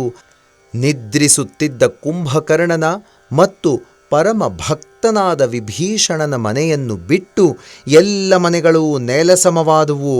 ಹನುಮಂತನು ಲಂಕೆಯನ್ನು ಪೂರ್ತಿಯಾಗಿ ಭಸ್ಮ ಮಾಡಿ ಒಂದು ಸಾರಿ ಜಿಗಿದು ಸಮುದ್ರದಲ್ಲಿ ಮುಳುಗಿ ತನ್ನ ಬಾಲದ ಬೆಂಕಿಯನ್ನು ಆರಿಸಿಕೊಂಡನು. ಒಂದು ಮರಿಕೋತಿಯ ರೂಪ ಧರಿಸಿ ಸೀತೆಯ ಬಳಿಗೆ ಬಂದು ಅವಳಿಗೆ ನಮಸ್ಕರಿಸಿದನು. ತಾಯಿ, ನಿಮ್ಮ ಅಪ್ಪಣೆ ಪ್ರಕಾರ ನಿಮ್ಮ ಕ್ಷೇಮ ಸಮಾಚಾರವನ್ನು ರಾಮನಿಗೆ ಭಿನ್ನವಿಸುತ್ತೇನೆ. ನಿಮ್ಮನ್ನು ನೋಡಿದ್ದಕ್ಕೆ ಸಾಕ್ಷಿಯಾಗಿ ಏನಾದರೊಂದು ಕುರುಹನ್ನು ದಯಪಾಲಿಸಿದರೆ ನಾನು ಧನ್ಯನಾಗುವೆ ಎಂದು ಪ್ರಾರ್ಥಿಸಿದನು. ಸೀತೆಯು ಸ್ವಲ್ಪ ಹೊತ್ತು ಯೋಚಿಸಿ ಚೂಡಾಮಣಿಯನ್ನು ತೆಗೆದು ಹನುಮನ ಕೈಯಲ್ಲಿಟ್ಟಳು. ಹನುಮಂತನು ಅದನ್ನು ಕಣ್ಣಿಗೊತ್ತಿಕೊಂಡು ಸಂತೋಷಭರಿತನಾಗಿ ಸೀತೆಗೆ ನಮಸ್ಕರಿಸಿದನು. ಸೀತೆಯು ಹನುಮಂತನನ್ನು ಆಶೀರ್ವದಿಸಿ, ರಾವಣನು ನನಗೆ ಕೊಡುತ್ತಿರುವ ಹಿಂಸೆಯನ್ನೆಲ್ಲ ನೀನು ಪ್ರತ್ಯಕ್ಷವಾಗಿ ನೋಡಿದ್ದೀಯೇ. ಆದ್ದರಿಂದ ನಾನು ಪ್ರತ್ಯೇಕವಾಗಿ ಏನನ್ನೂ ಹೇಳಬೇಕಾಗಿಲ್ಲ. ಸ್ವಾಮಿ ತ್ವರೆಯಿಂದ ಬಂದು ನನಗೆ ದರ್ಶನ ಕೊಡಬೇಕೆಂದು ಪುನಃ ಪುನಃ ನಾನು ಪ್ರಾರ್ಥಿಸಿದೆನೆಂದು ಹೇಳು. 1 ತಿಂಗಳು ದಾಟುವ ಮೊದಲೇ ಲಕ್ಷ್ಮಣ ಸಮೇತನಾಗಿ ಲಂಕೆಯನ್ನು ಮುಟ್ಟಬೇಕೆಂದು ತಿಳಿಸು. ಮಾರುತಿ, ಈ 3 ದಿನ ನಿನ್ನನ್ನು ನೋಡಿ ಎಲ್ಲವನ್ನೂ ಮರೆತು ರಾಮವಾರ್ತೆಯನ್ನು ಕೇಳಿ ಎಷ್ಟೋ ಆನಂದವಾಗಿದ್ದೆ. ನನ್ನ ಹೃದಯ ತಣಿದಿತ್ತು. ನೀನು ಹೋದ ಮೇಲೆ ನಾನು ಹೇಗೆ ಹಗಲು ರಾತ್ರಿಗಳನ್ನು ಕಳೆಯುತ್ತೇನೋ ತಿಳಿಯದು. ನೀರಿಲ್ಲದ ಮೀನಿನಂತೆ ಸ್ವಾಮಿಯ ದರ್ಶನವಿಲ್ಲದೆ ಪರಿತಪಿಸುತ್ತಿರುವ ನನ್ನ ಬಾಧೆ ರಾಮನಿಗೇ ಗೊತ್ತು. ಸರ್ವಜ್ಞನಾದ ನನ್ನ ರಾಮನು ಕ್ಷಣ ಕ್ಷಣವೂ ನನ್ನನ್ನು ನೋಡುತ್ತಲೇ ಇದ್ದಾನೆ. ಆದರೆ ನಾನು ಸ್ವಾಮಿಯ ನೇತ್ರಾರವಿಂದಗಳನ್ನು ಎಂದು ನೋಡುವೆನೋ ಎಂದು ದುಃಖಿಸಿದಳು. ಹನುಮಂತನು ಅವಳಿಗೆ ಧೈರ್ಯದ ಮಾತುಗಳನ್ನು ಹೇಳಿದನು. ಮತ್ತೆ ಮತ್ತೆ ಜಾನಕಿಯ ಚರಣಗಳಿಗೆ ನಮಸ್ಕರಿಸಿ ಹೊರಟನು. ಅಶೋಕವನವನ್ನು ಬಿಡುವ ಮೊದಲು ಹನುಮಂತನು ಒಮ್ಮೆ ಸಿಂಹನಾದ ಮಾಡಿದನು. ಆ ಗರ್ಜನೆಯನ್ನು ಕೇಳಿ ರಾಕ್ಷಸರು, ಸ್ತ್ರೀಯರು, ಶಿಶುಗಳು ತತ್ತರಿಸಿದರು. ಹನುಮಂತನು ವಿಳಂಬ ಮಾಡಲಿಚ್ಛಿಸದೆ ಕ್ಷಣದಲ್ಲಿ ಸಮುದ್ರ ತೀರವನ್ನು ಸೇರಿ ರಾಮನನ್ನು ಧ್ಯಾನಿಸಿ 1 ಸಾರಿ ಜಿಗಿದನು. ಆ ದಿನ ಕಾರ್ತಿಕ ಶುದ್ಧ ಪೌರ್ಣಮಿ. ಚಂದ್ರನು ಹೃದಯವನ್ನು ಆಹ್ಲಾದಗೊಳಿಸುತ್ತಿರಲು ಹನುಮಂತನು ರಾಮನನ್ನು ಸ್ಮರಿಸುತ್ತಾ ಸಮುದ್ರವನ್ನು ದಾಟಿದನು. ಹಿಂದಿರುಗಿ ಬರುತ್ತಿದ್ದ ಹನುಮಂತನನ್ನು ದೂರದಿಂದಲೇ ನೋಡಿ ವಾನರರು ಹಿಗ್ಗಿದರು. ಅವರ ಮುಖಗಳು ಅರಳಿದವು, ಶರೀರಗಳು ಕಾಂತಿಯಿಂದ ತುಂಬಿದುವು. ರಾಮ ಕಾರ್ಯವನ್ನು ಸಾಧಿಸಿದೆವೆಂದು ಉಬ್ಬಿದರು. ನಿರಾಶೆಯಿಂದ ಒಣಗಿ ಹೋಗಿದ್ದ ಅವರ ಹೃದಯಗಳು ಚಿಗುರತೊಡಗಿದವು. ಹಿಂತಿರುಗಿ ಬರುತ್ತಿದ್ದ ಹನುಮಂತನನ್ನು ಆಲಂಗಿಸಲು ಎಲ್ಲರೂ ಓಡುತ್ತಾ ಸಮುದ್ರ ತೀರಕ್ಕೆ ಹೋದರು. ಹನುಮಂತನು ದಡವನ್ನು ಸೇರುತ್ತಲೇ ಲಂಕಾನಗರದ ವೃತ್ತಾಂತ, ಸೀತೆಯ ಕ್ಷೇಮ ಸಮಾಚಾರಗಳನ್ನು ಆತುರಾತುರವಾಗಿ ವಿಚಾರಿಸತೊಡಗಿದರು. ಹನುಮಂತನು ಸೀತೆಯ ಯೋಗಕ್ಷೇಮ, ಲಂಕೆಯ ಸ್ಥಿತಿಗತಿಗಳನ್ನು ಸಂತೋಷದಿಂದ ಹೇಳತೊಡಗಿದನು. ಎಲ್ಲರೂ ಪಂಪಾಪುರಕ್ಕೆ ಹೊರಟರು. ದಾರಿಯಲ್ಲಿ ಸುಗ್ರೀವನ ಮಧುವನವನ್ನು ಪ್ರವೇಶಿಸಿ ಅದರಲ್ಲಿದ್ದ ಹಣ್ಣುಗಳನ್ನು ತಿಂದರು. ವನರಕ್ಷಕರು ವಾನರನನ್ನು ತಡೆದರಾದರೂ ಅವರು ಕೇಳಲಿಲ್ಲ. ಕಾವಲುಗಾರರು ಓಡಿ ಹೋಗಿ ಸುಗ್ರೀವನಿಗೆ ಸಮಾಚಾರ ತಿಳಿಸಿದರು. ಅದನ್ನು ಕೇಳಿ ಅವರು ರಾಮಕಾರ್ಯವನ್ನು ಸಾಧಿಸಿದ್ದಾರೆಂದು ಗ್ರಹಿಸಿದನು. ಜಾನಕಿಯನ್ನು ನೋಡದೆ ಅವರು ಹಣ್ಣುಗಳನ್ನು ತಿನ್ನುವವರಲ್ಲ, ಮಧುವನ ಪ್ರವೇಶಿಸುವವರಲ್ಲ. ಆದ್ದರಿಂದ ಇದು ಆನಂದೋತ್ಸವ, ಚಿಂತಿಸಬೇಡಿ, ಹೋಗಿ ಎಂದು ಕಾವಲುಗಾರರನ್ನು ಹಿಂದಕ್ಕೆ ಕಳಿಸಿದನು. ಅಷ್ಟರಲ್ಲಿ ವಾನರರು ಬಂದು ರಾಜನ ಪಾದಗಳಿಗೆ ನಮಸ್ಕರಿಸಿದರು. ಸುಗ್ರೀವನು, ವಾನರರೇ, ನಿಮ್ಮ ಸಾಹಸ ಫಲಿಸಿತೆಂದು ಭಾವಿಸುತ್ತೇನೆ ಎಂದು ಮುಗುಳ್ನಕ್ಕನು. ವಾನರರು, ನಾಥ, ನಿಮ್ಮ ಕೃಪಾಕಟಾಕ್ಷದಿಂದ ಕಾರ್ಯವನ್ನು ಸಾಧಿಸಿದೆವು. ಮಹಾವೀರನಾದ ಮಾರುತಿಯೇ ಈ ಕಾರ್ಯವನ್ನು ಸಾಧಿಸಿದವನು. ಅವನೇ ನಮ್ಮ ಪ್ರಾಣಗಳನ್ನು ಉಳಿಸಿದ್ದು. ಈಗ ನಾವಿಲ್ಲಿ ಜೀವ ಸಹಿತ ನಿಮ್ಮ ಮುಂದೆ ನಿಂತು ಮಾತನಾಡುತ್ತಿದ್ದೀವೆಂದರೆ ಇದಕ್ಕೆ ಹನುಮಂತನೇ ಕಾರಣ ಎಂದು ಲಂಕೆಯ ವಾರ್ತೆಯನ್ನು, ಸೀತೆಯ ಯೋಗಕ್ಷೇಮವನ್ನು ಸುಗ್ರೀವನಿಗೆ ಭಿನ್ನವಿಸಿದರು. ಈ ಶುಭವಾರ್ತೆಯನ್ನೂ ಕೇಳಿ ಸುಗ್ರೀವನು, ಇನ್ನು ನಾವು ಕಾಲಹರಣ ಮಾಡಕೂಡದು ಎನ್ನುತ್ತಾ ತಟ್ಟನೆ ಎದ್ದು ಅವರೊಂದಿಗೆ ರಾಮನ ಬಳಿಗೆ ಹೊರಟನು. ಕಾರ್ಯ ಸಾಧಿಸಿಕೊಂಡು ಬರುತ್ತಿದ್ದ ಅವರನ್ನು ರಾಮ ಲಕ್ಷ್ಮಣರು ಒಂದು ದೊಡ್ಡ ಬಂಡೆಗಲ್ಲಿನ ಮೇಲೆ ಕುಳಿತು ನೋಡುತ್ತಿದ್ದರು. ವಾನರರು ಓಡೋಡಿ ಬಂದು ರಾಮನ ಪಾದಗಳ ಮೇಲೆ ಬಿದ್ದರು. ರಾಮನು ಮೊದಲು ಅವರ ಯೋಗಕ್ಷೇಮ ವಿಚಾರಿಸಿದನು. ನಂತರ ಜಾಂಬವಂತನು ಎದ್ದು ನಿಂತು ರಾಮನನ್ನು ಕುರಿತು, ಓ ನಾಥ, ನಿಮ್ಮ ಕೃಪೆ ಇದ್ದವನೇ ಧನ್ಯನು, ಅವನೇ ವಿಜಯಿ, ಅವನೇ ಸಕಲ ಗುಣ ಸಂಪನ್ನ, ಅವನ ಕೀರ್ತಿ 3 ಲೋಕಗಳಲ್ಲೂ ವ್ಯಾಪಿಸುವುದು ಎಂದು ಹೇಳಿ ಹನುಮಂತನನ್ನು ಅನೇಕ ವಿಧವಾಗಿ ವರ್ಣಿಸಿದನು. ಹನುಮಂತನು ರಾಮನಿಗೆ ನಮಸ್ಕರಿಸಿ ಲಂಕೆಯ ವೃತ್ತಾಂತವನ್ನೆಲ್ಲ ವಿವರವಾಗಿ ತಿಳಿಸಿದನು. ಸೀತೆಯ ಯೋಗಕ್ಷೇಮವನ್ನು ಆನಂದ ಬಾಷ್ಪಗಳಿಂದ ತಿಳಿಸುತ್ತಾ ಬಹುಭದ್ರವಾಗಿ ಇಟ್ಟುಕೊಂಡು ತಂದ ಚೂಡಾಮಣಿಯನ್ನು ರಾಮನ ಹಸ್ತದಲ್ಲಿರಿಸಿದನು. ರಾಮನು ಹನುಮಂತನನ್ನು ಆಲಂಗಿಸಿಕೊಂಡನು. ವಾಯುಪುತ್ರ, ಜಾನಕಿಯ ಯೋಗಕ್ಷೇಮವನ್ನು ಮತ್ತಷ್ಟು ವಿವರಿಸಿ ಹೇಳು ಎಂದನು. ಹನುಮಂತನು, ಪ್ರಾಣನಾಥ, ತ್ರಿಕೂಟ ಪರ್ವತದ ಮೇಲಿರುವ ಲಂಕಾ ನಗರವನ್ನು, ಅದರ ಸೌಂದರ್ಯವನ್ನು ವಿವರಿಸಲು ಸಾಧ್ಯವಿಲ್ಲ. ನಾಥ, ಸೀತಾದೇವಿ ಅಸ್ಥಿ ಪಂಜರವಾಗಿದ್ದಾಳೆ. ನಿಮ್ಮ ದರ್ಶನಕ್ಕಾಗಿ ಕ್ಷಣ ಕ್ಷಣವನ್ನೂ ಎಣಿಸುತ್ತಿದ್ದಾಳೆ. ಕ್ಷಣ ಕ್ಷಣವೂ ನಿಮ್ಮ ನಾಮ ಒಂದಲ್ಲದೆ ಅನ್ಯ ಚಿಂತೆ ಅವಳಿಗಿಲ್ಲ. ಹೊಟ್ಟೆಗೆ ಆಹಾರವಾಗಲಿ ಕಣ್ಣಿಗೆ ನಿದ್ರೆಯಾಗಲಿ ಅವಳಿಗಿಲ್ಲ. ಅವಳು ಮತ್ತೆ ಮತ್ತೆ ನಿಮಗೆ ನಮಸ್ಕಾರಗಳನ್ನು ತಿಳಿಸಿದಳು, ಲಕ್ಷ್ಮಣನನ್ನು ಸ್ಮರಿಸಿದಳು, ಕಣ್ಣೀರು ಹಾಕಿದಳು. ಅವಳ ಸ್ಥಿತಿ ನನ್ನ ಹೃದಯವನ್ನು ದಹಿಸಿತು. ಪ್ರತಿದಿನವೂ ಬೆಳಗ್ಗೆ ಮತ್ತು ಸಂಜೆ ರಾವಣನು ಬಂದು ಅವಳಿಗೆ ಹೇಳುತ್ತಿದ್ದ ಶೂಲದಂಥ ಮಾತುಗಳನ್ನು ಕಿವಿಯಾರೆ ಕೇಳಿದೆ. ಆ ತಾಯಿಯಾದರೋ ಯಾವುದನ್ನೂ ಲೆಕ್ಕಿಸದೆ ನಿಮ್ಮ ಚಿಂತೆಯಲ್ಲೇ ಸೊರಗುತ್ತಿದ್ದಾಳೆ ಎಂದನು. ರಾವಣನು ಸೀತೆಗೆ ಹೇಳಿದ್ದ ಮಾತುಗಳನ್ನು ತಿಳಿಸಿದನು. ತಕ್ಷಣವೇ ಹೋಗಿ ಕಾಪಾಡಿ ಎಂದು ರಾಮನ ಪಾದಗಳ ಮೇಲೆ ಬಿದ್ದು ಪ್ರಾರ್ಥಿಸಿದನು. ಅವನ ಮಾತುಗಳನ್ನು ಕೇಳುತ್ತಿದ್ದ ಲಕ್ಷ್ಮಣನು ಒಂದು ಕಡೆ ಉಗ್ರವಾಗಿ, ಮತ್ತೊಂದು ಕಡೆ ಕಣ್ಣೀರು ಸುರಿಸುತ್ತಾ, ಅಣ್ಣ, ಆಲಸ್ಯ ಮಾಡದೆ ಅತ್ತಿಗೆಯನ್ನು ರಕ್ಷಿಸು ಎಂದು ಪ್ರಾರ್ಥಿಸಿದನು. ರಾಮನು ಮುಗುಳ್ನಗುತ್ತಾ, ಲಕ್ಷ್ಮಣ, ದುಃಖಿಸಬೇಡ. ಎಲ್ಲವುದಕ್ಕೂ ಕಾಲ ಪ್ರಧಾನವಾದುದು. ದುಃಖಕ್ಕೆ ಕುಗ್ಗದೆ ಸುಖಕ್ಕೆ ಹಿಗ್ಗದಿರುವ ಸ್ಥಿತಿಯನ್ನು ಸದಾ ಹೊಂದಿರಬೇಕು ಎಂದು ಲಕ್ಷ್ಮಣನನ್ನು ಸಮಾಧಾನಪಡಿಸಿದನು. ಹನುಮಂತನನ್ನು ಹತ್ತಿರ ಕರೆದು, ವಾನರ, ಬಾಯಿಲ್ಲಿ, ನನ್ನ ಹತ್ತಿರ ಕುಳಿತುಕೋ ಎಂದು ಕಪೀಶ್ವರನನ್ನು ತನ್ನ ಪಾದಗಳ ಬಳಿ ಕೂರಿಸಿಕೊಂಡು, ಹನುಮಾನ್, ರಾವಣನ ಪ್ರಭುತ್ವ ಹೇಗಿದೆ? ನೀನು ಲಂಕೆಯನ್ನು ದಹಿಸಿದ್ದು ಹೇಗೆ ಎಂದು ಕೇಳಿದನು. ಆ ಮಹಾವೀರನು, ನಾಥ, ನೀವು ಸರ್ವಜ್ಞರು. ವಾನರರಾದ ನಮಗೆಲ್ಲಿ ಬಲವಿದೆ? ನಾವು ಕೇವಲ ಶಾಖಾಹಾರಿಗಳು. ಮರದ ಕೊಂಬೆಗಳನ್ನು ಮಾತ್ರ ಹಾರಬಲ್ಲೆವು. ಸಮುದ್ರವನ್ನು ಹಾರುವುದು, ರಾಕ್ಷಸರನ್ನು ಸಂಹರಿಸುವುದು, ನಗರವನ್ನು ದಹಿಸುವುದು, ಈ ಮೊದಲಾದ ಕಾರ್ಯಗಳು ನಿಮ್ಮ ಪ್ರತಾಪದಿಂದಲೇ ಸಂಭವಿಸಿದವು. ನಿಮ್ಮ ನಾಮ ಮಹಿಮೆಯಿಂದಲೇ ನಾನು ಅವುಗಳನ್ನು ಮಾಡಿದೆ. ಇದರಲ್ಲಿ ನನ್ನ ಸಾಮರ್ಥ್ಯ 0. ನಿಮ್ಮ ಮುದ್ರೆಯುಂಗುರ ನನ್ನ ಬಳಿ ರಕ್ಷೆಯಾಗಿದ್ದು ನನ್ನನ್ನು ರಕ್ಷಿಸಿತೇ ವಿನಾ ನನ್ನ ಬಲವಲ್ಲ. ಸ್ವಾಮಿ, ನಿಮ್ಮ ಮುದ್ರೆಯುಂಗುರವನ್ನು ನೋಡಿ ತಾಯಿ ಎಷ್ಟು ಎಷ್ಟು ಆನಂದಿಸಿದಳೋ. ಇದು ಕನಸೋ ಅಥವಾ ನಿಜವಾಗಿಯೂ ನನ್ನ ರಾಮನು ಕಳಿಸಿದ್ದೋ ಎಂದು ಸಂಶಯಪಟ್ಟಳು. ನೀವೇ ಕಳಿಸಿದ್ದೆಂದು ತಿಳಿದು ಸಮಾಧಾನಗೊಂಡಳು. ಅವಳ ಶೋಕಾಗ್ನಿಯೇ ಲಂಕೆಯನ್ನು ದಹಿಸಿತಲ್ಲದೆ ಈ ವಾನರನಲ್ಲ.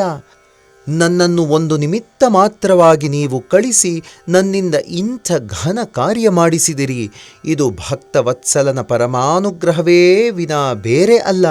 ರಾಮ, ನಿಮ್ಮ ಕಟಾಕ್ಷವಿದ್ದರೆ ದುಸ್ಸಾಧ್ಯವಾದುದು ಇಲ್ಲ ಎಂದು ನಿಗರ್ವದಿಂದ ಆಡಿದ ಹನುಮಂತನ ಮಾತುಗಳಿಗೆ ರಾಮಚಂದ್ರನು ಆನಂದಿಸಿ, ಸೋದರ, ವಿಳಂಬ ಮಾಡದೆ ಸಮರ ಸಿದ್ಧತೆ ಮಾಡು ಎಂದು ಲಕ್ಷ್ಮಣನಿಗೆ ಆಜ್ಞಾಪಿಸಿದನು.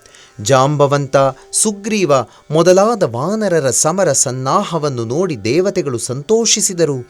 ವಾನರ ಯೋಧರು ರಾಮನ ಚರಣ ಕಮಲಗಳಿಗೆ ನಮಸ್ಕರಿಸಿ ಸಿಂಹನಾದ ಮಾಡಿದರು. ರಾಮನು ವಾನರರನ್ನು ಕೃಪಾ ಕಟಾಕ್ಷದಿಂದ ನೋಡಿ ಆದರಿಸಿ ಆಶೀರ್ವದಿಸಿದನು. ಪರ್ವತಗಳಿಗೆ ರೆಕ್ಕೆ ಬಂದಿತೇನೋ ಎನ್ನುವಂತೆ ವಾನರರು ಬಲವಂತರಾಗಿ ವಿಜೃಂಭಿಸಿ ಪ್ರಯಾಣ ಮಾಡಿದರು. ಅವರು ಹೊರಟೊಡನೆ ಅನೇಕ ಶುಭ ಶಕುನಗಳು ಕಾಣಿಸಿದವು.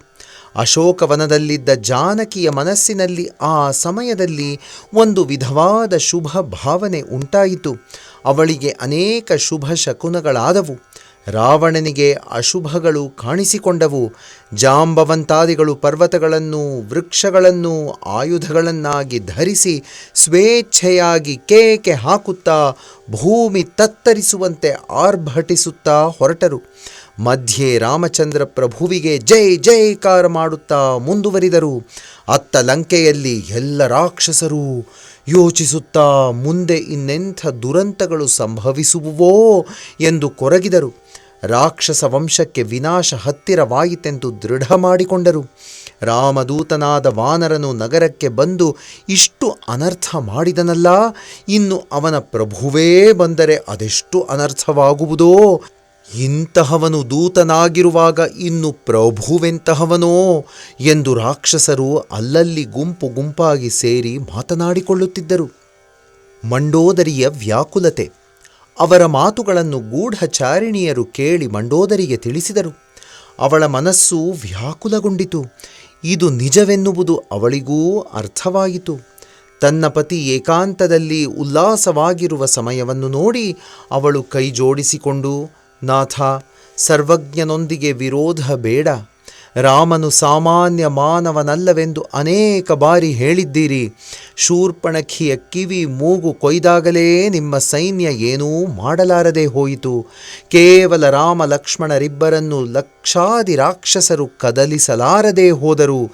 ಈಗ ಮಹಾಬಲಶಾಲಿಗಳಾದ ವಾನರ ವೀರರು ಅವರೊಂದಿಗಿರುವಾಗ ನಮ್ಮ ರಾಕ್ಷಸರು ಏನು ತಾನೇ ಮಾಡಿಯಾರು? ದೂತನೇ ಇಷ್ಟೊಂದು ಕೆಲಸ ಮಾಡಿರುವಾಗ ಇನ್ನು ಲಕ್ಷಗಟ್ಟಲೆ ವಾನರರು ಏನು ಬೇಕಾದರೂ ಮಾಡಿಯಾರು. ಆದ್ದರಿಂದ ನನ್ನ ಪ್ರಾರ್ಥನೆಯನ್ನು ಮನ್ನಿಸಿ ಮಂತ್ರಿಯ ಸಹಾಯದಿಂದ ಇಲ್ಲವೇ ನಿಮ್ಮ ತಮ್ಮನಾದ ವಿಭೀಷಣನ ಸಹಾಯದಿಂದ ರಾಮನ ಪತ್ನಿಯನ್ನು ಕಳಿಸಿಕೊಡಿ. ಜಾನಕಿ ಸಾಮಾನ್ಯ ಸ್ತ್ರೀಯಲ್ಲ, ಮಹಾಪತಿವ್ರತೆ, ದಿವ್ಯ ಶಕ್ತಿ ಸ್ವರೂಪಿಣಿ. ಅಂಥವಳನ್ನು ಹಿಂಸಿಸುವುದು ನಿಮಗೆ ಒಳ್ಳೆಯದಲ್ಲ. ನನ್ನ ಮಾತು ಕೇಳಿ ಸೀತೆಯನ್ನು ರಾಮನಿಗೊಪ್ಪಿಸಿ, ನಿಮಗೂ ನಿಮ್ಮ ರಾಕ್ಷಸ ಜಾತಿಗೂ ಶುಭವಾಗುವುದು. ಸರ್ಪಗಳು ಕಪ್ಪೆಯನ್ನು ನುಂಗುವಂತೆ ರಾಮ ಬಾಣಗಳು ರಾಕ್ಷಸರನ್ನು ನುಂಗುವುದು. ನಿಮ್ಮ ಮೊಂಡಾಟ ಅಹಂಕಾರಗಳನ್ನು ಬಿಟ್ಟು ಸೀತೆಯನ್ನು ರಾಮನಿಗರ್ಪಿಸಿ ಅವನೊಂದಿಗೆ ಬೇಗ ಸಂಧಿ ಮಾಡಿಕೊಳ್ಳಿ ಎಂದು ಪಾದಗಳನ್ನು ಹಿಡಿದು ಪ್ರಾರ್ಥಿಸಿದಳು. ಮೂರ್ಖ ರಾವಣನು ಫಕ್ಕನೆ ನಕ್ಕು, ಛೆ, ಅಬಲ ಸ್ತ್ರೀಯರು ಸಹಜವಾಗಿಯೇ ಭಯಸ್ವಭಾವದವರು. ಅವರ ಮಾತುಗಳಿಂದ ಶುಭಗಳು ಅಶುಭಗಳಾಗುವುವು. ವಾನರರು ನಮ್ಮ ತಂಟೆಗೆ ಬಂದರೆ ನಮ್ಮ ರಾಕ್ಷಸರು ಅವರನ್ನು ನುಂಗಿ ಹಾಕದೆ ಬಿಡುವರೆ? ನನ್ನ ಹೆಸರು ಕೇಳಿದಾಕ್ಷಣ ದೇವತೆಗಳೇ ಗಡಗಡ ನಡುಗುವಾಗ ನಿನಗೇಕಿಷ್ಟು ಭಯ? ಒಳಗೆ ಹೋಗು ಎಂದು ಗರ್ಜಿಸಿದನು. ಅಲ್ಲಿಂದ ಹೊರಟು ಮೂರ್ತಿ ಭವಿಸಿದ ದುರಭಿಮಾನದಿಂದ ರಾಜಸಭೆಯನ್ನು ಪ್ರವೇಶಿಸಿದನು. ಅವನು ಹೋದೊಡನೆ ಇತ್ತ ಮಂಡೋದರಿಯೂ, ಆಹಾ, ವಿಧಿ ವಿಲಾಸ ವಿಪರೀತವಾಗಿದೆ, ನನಗೇನು ದುರ್ಗತಿ ಬರುವುದೋ ಏನೋ, ನಾನೇನು ಮಾಡಬಲ್ಲೆ ಎಂದು ಚಿಂತಿಸುತ್ತಾ ಶಯನ ಗೃಹಕ್ಕೆ ಹೋಗಿ ಹಲವು ಬಗೆಯಾಗಿ ದುಃಖಿಸಿದಳು. ಮಂತ್ರಿಗಳಿಂದ ಸಲಹೆ. ರಾಜಸಭೆಯನ್ನು ಪ್ರವೇಶಿಸಿದ ರಾವಣನು ಮಂತ್ರಿಗಳನ್ನು ಕರೆದು, ರಾಮದೂತನು ಉಂಟು ಮಾಡಿದ ದುರ್ಗತಿ ನಿಮಗೆ ತಿಳಿದಿದೆ. ಇನ್ನು ಮುಂದೆ ಏನಾಗಲಿದೆಯೋ ಅದಕ್ಕೆ ನಾವೇನು ಮಾಡಬೇಕೋ ಭಯ ಬಿಟ್ಟು ನಿಮ್ಮ ನಿಮ್ಮ ಅಭಿಪ್ರಾಯಗಳನ್ನು ತಿಳಿಸಿ ಎಂದು ಹೇಳಿದನು. ಮಂತ್ರಿಗಳು ಒಬ್ಬರ ಮುಖವನ್ನೊಬ್ಬರು ನೋಡುತ್ತಾ ನಕ್ಕು ಸುಮ್ಮನಾದರು. ಆ ದಿನ ಕುಂಭಕರ್ಣ ಎಚ್ಚರವಾಗಿದ್ದನು. ಸಭೆಯಲ್ಲಿದ್ದ ಅವನು, ಆಹಾ, 3 ಲೋಕದಲ್ಲಿ ನನ್ನಂಥವರು ಇಲ್ಲ, ನನ್ನೆದುರು ನಿಲ್ಲಬಲ್ಲವರಾರಾದರೂ ಇದ್ದಾರೆಯೇ?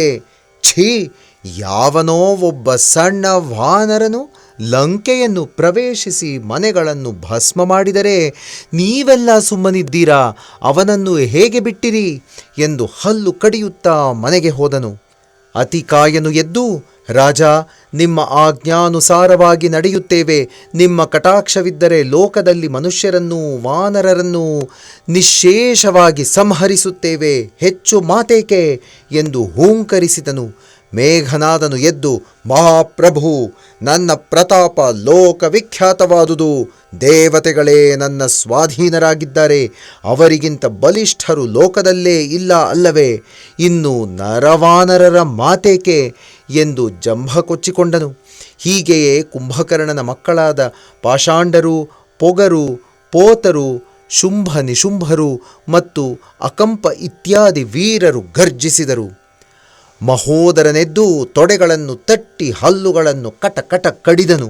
ಹೀಗೆ ಆ ಸಭೆಯಲ್ಲಿ ಒಬ್ಬರಾದ ಮೇಲೊಬ್ಬರು ಅವರವರ ಪ್ರತಾಪಗಳನ್ನು, ಜಂಭವನ್ನು ಕೊಚ್ಚಿಕೊಂಡರು. ಒಳಗೊಳಗೆ ಭಯಪಡುತ್ತಾ ರಾವಣನನ್ನು ಪ್ರಸನ್ನಗೊಳಿಸಲು ಪ್ರತಾಪದ ಮಾತುಗಳನ್ನಾಡುತ್ತಿದ್ದರು. ಮಕರಾಕ್ಷನೆನ್ನುವವನು ಎದ್ದು, ಸಾರ್ವಭೌಮ, ನಾನು ಬ್ರಾಹ್ಮಣ ವೇಷ ಧರಿಸಿ ರಾಮಲಕ್ಷ್ಮಣರನ್ನು ಭೋಜನಕ್ಕೆ ಕರೆದು ಅವರು ಮನೆಯನ್ನು ಪ್ರವೇಶಿಸಿದೊಡನೆಯೇ ಅವರನ್ನು ಗಟ್ಟಿಯಾಗಿ ಅವುಚಿ ಕೊಲ್ಲುತ್ತೇನೆ. ಈ ಉಪಾಯ ನಿಮಗೆ ಇಷ್ಟವಾದರೆ ನಾನು ಮಾಡುತ್ತೇನೆ ಎಂದನು. ವಿಭೀಷಣನ ಹಿತಬೋಧೆ. ಹೀಗೆ ಮಂತ್ರಿಗಳಾಡಿದ ಮಾತುಗಳು ರಾವಣನಿಗೆ ಹಿತವೆನಿಸಿತು.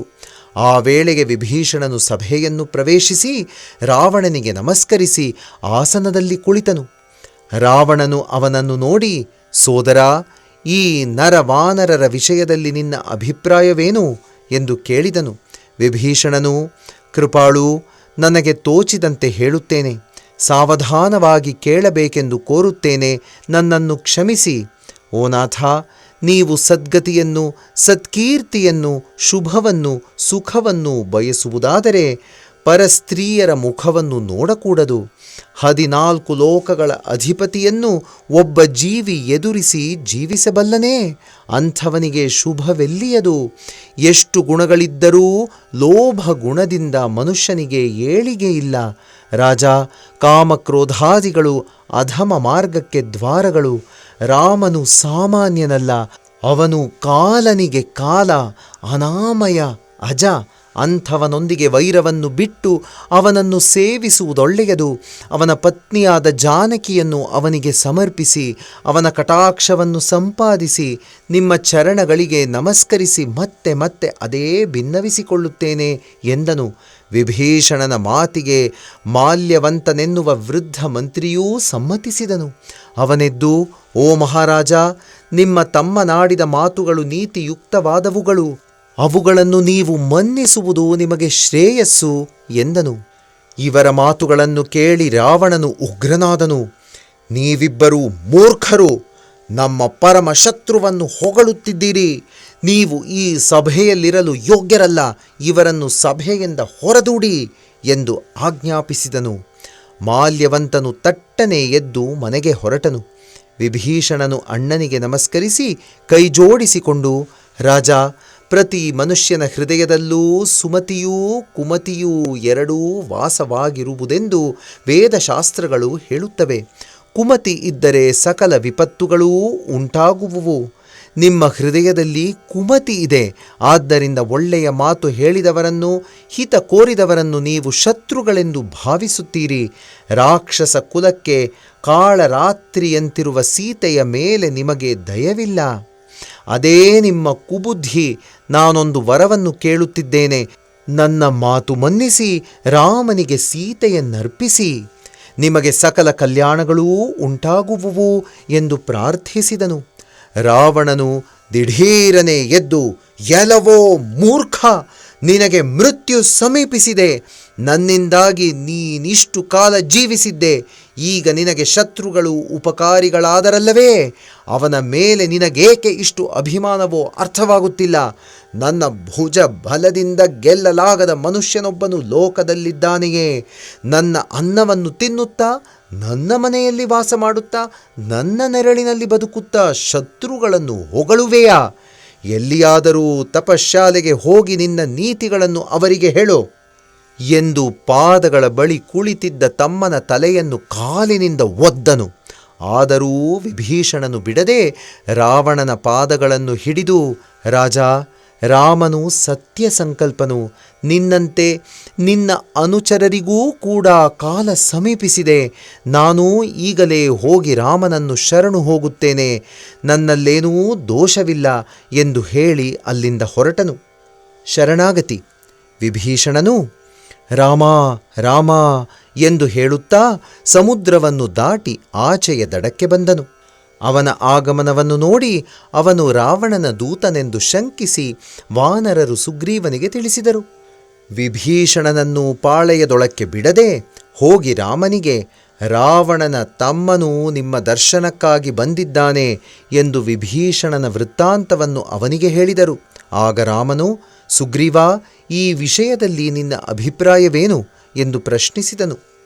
ಸುಗ್ರೀವನು, ರಾಕ್ಷಸರ ಮಾಯೆಯನ್ನು ತಿಳಿಯುವುದು ಕಷ್ಟ. ಅವರು ಕಾಮರೂಪಿಗಳು. ವಿಭೀಷಣ ಏತಕ್ಕಾಗಿ ನಿಮ್ಮ ಬಳಿಗೆ ಬಂದಿದ್ದಾನೋ ತಿಳಿಯದು. ನನಗೂ ಅಂಗದನಿಗೂ ನಿಮ್ಮೊಡನೆ ಮಿತ್ರಭೇದ ಉಂಟು ಮಾಡಲು ಬಂದಂತಿದೆ. ಅವನನ್ನು ತಕ್ಷಣ ಬಂಧಿಸುವುದೊಳ್ಳೆಯದು ಎಂದನು. ಆಗ ರಾಮನು, ಸ್ನೇಹಿತನೇ, ನಿನ್ನ ಮಾತು ನಿಜ. ಶಾಸ್ತ್ರಾನುಸಾರವಾಗಿ ಮಾತನಾಡಿದೆ. ಆದರೂ ನನ್ನ ಪ್ರತಿಜ್ಞೆಗೆ ಅದು ವಿರೋಧವಾಗಿದೆ. ಶರಣಾಗತರು ನಮಗೆ ಶತ್ರುಗಳಾದರೂ ಅವರನ್ನು ಬಂಧಿಸುವುದು ಉಚಿತವಲ್ಲ. ಕೋಟಿ ಬ್ರಹ್ಮ ಹತ್ಯಾ ಪಾಪ ಮಾಡಿದ್ದರೂ ನನ್ನನ್ನು ಶರಣು ಹೋದದ್ದಾದರೆ ನಾನು ಅವನನ್ನು ಬಿಟ್ಟು ಕೊಡುವುದಿಲ್ಲ. ಹಾಗೆ ನಮ್ಮಲ್ಲಿ ಮಿತ್ರಭೇದ ಉಂಟು ಮಾಡಲು ರಾವಣನು ಕಳಿಸಿದ್ದರೂ ನನಗೇನೂ ಭಯವಿಲ್ಲ. ಒಂದು ವೇಳೆ ಅವನು ಭಯದಿಂದಲೇ ಶರಣು ಹೋದರೆ ಅವನನ್ನು ನನ್ನ ಪ್ರಾಣ ಸಮಾನವಾಗಿ ರಕ್ಷಿಸುತ್ತೇನೆ. ಆದ್ದರಿಂದ ಬೇಗ ಹೋಗಿ ಅವನನ್ನು ಕರೆದುಕೊಂಡು ಬನ್ನಿ ಎಂದು ಆಜ್ಞಾಪಿಸಿದನು. ಹನುಮಂತನು ಕ್ಷಣ ಮಾತ್ರದಲ್ಲಿ ಹೋಗಿ ವಿಭೀಷಣನನ್ನು ಕರೆತಂದು ರಾಮನ ಮುಂದೆ ನಿಲ್ಲಿಸಿದನು. ರಾಮನ ಮುಖಾರವಿಂದಗಳನ್ನು ನೋಡಿದೊಡನೆ ವಿಭೀಷಣನ ಕಣ್ಣುಗಳಿಂದ ಆನಂದ ಬಾಷ್ಪಗಳು ಧಾರಾಕಾರವಾಗಿ ಸುರಿದವು. ಅವನು ನಿಲ್ಲಲಾರದೆ ಹೋದನು. ನಾಥಾ ಎಂದು ಕೂಗುತ್ತಾ ರಾಮನ ಪಾದಗಳ ಮೇಲೆ ಬಿದ್ದನು. ರಕ್ಷಿಸು, ನಾ ನಿಮ್ಮ ದಾಸ ಎಂದು ಮೊರೆಯಿಟ್ಟನು. ದೇವರಕ್ಷಕ, ರಾಕ್ಷಸ ವಂಶದಲ್ಲಿ ಹುಟ್ಟಿ ರಾಕ್ಷಸರನ್ನು ಪರಿಪಾಲಿಸುವ ರಾವಣನ ತಮ್ಮ ನಾನು. ನನ್ನ ಹೆಸರು ವಿಭೀಷಣ. ನಾನು ಮಹಾಪಾಪಿ, ತಮೋಗುಣ ಪ್ರಧಾನವಾದವನು. ಗೂಬೆಯು ಕತ್ತಲನ್ನು ಆಶಿಸಿದಂತೆ ನಾನು ತಮಸ್ಸನ್ನೇ ಆಶಿಸುವವನು. ನೀವು ಶರಣಾಗತ ರಕ್ಷಕರು. ನಿಮ್ಮ ಆಶ್ರಯ ಕೋರಿ ಬಂದಿದ್ದೇನೆ. ನೀವಲ್ಲದೆ ಬೇರೆ ರಕ್ಷಕರು ನನಗಿಲ್ಲ ಎಂದು ರಾಮನ ಮುಂದೆ ನಿಂತು ದೀನನಾಗಿ ಅತಿ ವಿನಯದಿಂದ ಪ್ರಾರ್ಥಿಸಿದನು. ವಿಭೀಷಣನನ್ನು ನೋಡಿ ರಾಮನು ಪ್ರಸನ್ನನಾಗಿ ಅವನನ್ನು ಹತ್ತಿರ ಕರೆದುಕೊಂಡು ಬೆನ್ನು ಸವರುತ್ತಾ, ಅಪ್ಪ ವಿಭೀಷಣ, ಚಿಂತಿಸಬೇಡ. ನನ್ನ ದರ್ಶನದಿಂದ ನಿನ್ನ ನಿಶಾಚರತ್ವ ನಾಶವಾಗಿದೆ. ನನಗೆ ಲಕ್ಷ್ಮಣ ಸುಗ್ರೀವಾದಿಗಳು ಹೇಗೋ ನೀನೂ ಹಾಗೆಯೇ ಎಂದು ಸಾಂತ್ವನ ಹೇಳಿದನು. ಅದನ್ನು ಕೇಳಿದೊಡನೆ ವಿಭೀಷಣನಿಗೆ ಭಯ ಹೋಯಿತು. ನಂತರ ರಾಮನು, ಲಂಕೇಶ, ನಿನ್ನ ಪರಿವಾರವೆಲ್ಲ ಕುಶಲವೇ? ಅನೇಕ ಕೋಟಿ ರಾಕ್ಷಸರ ಮಧ್ಯೆ ನೀನು ಹೇಗೆ ಜೀವಿಸಿದೆ? ನಿನ್ನ ಭಕ್ತಿ ಪ್ರಪತ್ತಿಗಳನ್ನು ಹೇಗೆ ಉಳಿಸಿಕೊಂಡಿದ್ದೆ?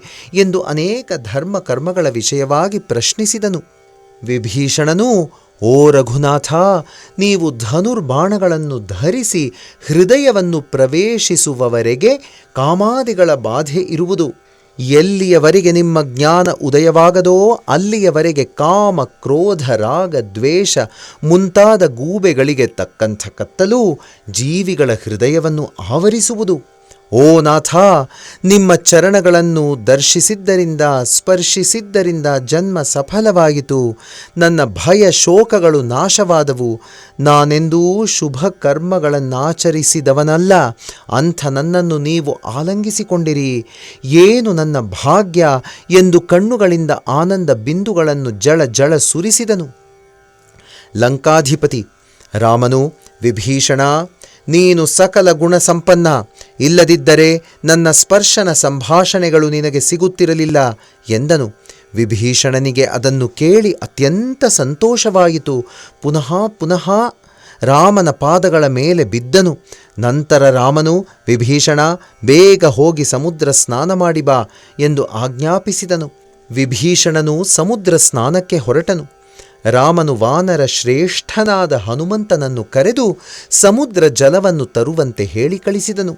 ವಿಭೀಷಣನು ಸ್ನಾನ ಮಾಡಿ ಬಂದು ರಾಮನ ಪಾದಗಳ ಮೇಲೆ ಬಿದ್ದನು. ಹನುಮಂತನು ತಂದ ಸಮುದ್ರ ಜಲವನ್ನು ರಾಮನು ಕೈಯಲ್ಲಿ ಹಿಡಿದು ವಿಭೀಷಣನ ಶಿರಸ್ಸಿನ ಮೇಲೆ ಪ್ರೋಕ್ಷಿಸಿ, ನಿನಗೆ ಲಂಕಾರಾಜ್ಯದ ಅಭಿಷೇಕ ಮಾಡಿದ್ದೇನೆ ಎಂದನು. ವಿಭೀಷಣನು, ರಾಮ, ನನಗೆ ಆ ರಾಜ್ಯವೇಕೆ? ನಿಮ್ಮ ಪಾದಾರವಿಂದಗಳಲ್ಲಿ ನನಗೆ ಸ್ಥಾನ ಸಿಕ್ಕರೆ ಸಾಕು ಎನ್ನಲು ರಾಮನು, ತಮ್ಮ, ನೀನು ಒಪ್ಪಲೇಬೇಕು ಎಂದು ಆಜ್ಞಾಪಿಸಿದನು. ನಿಮ್ಮ ಆಜ್ಞೆಯನ್ನು ಶಿರಸ ವಹಿಸಿದ್ದೇನೆ ಎಂದು ವಿಭೀಷಣನು ಕೈಜೋಡಿಸಿ ಎದ್ದು ನಿಂತನು. ವಾನರ ವೀರರು ಆಶ್ಚರ್ಯಪಡುತ್ತಾ ರಾಮನ ಶರಣಾಗತ ವಾತ್ಸಲ್ಯವನ್ನು ಕಂಡು ಒಳಗೊಳಗೇ ಆನಂದಿಸಿದರು. ಜೈ ಸಾಯಿರಾಮ್.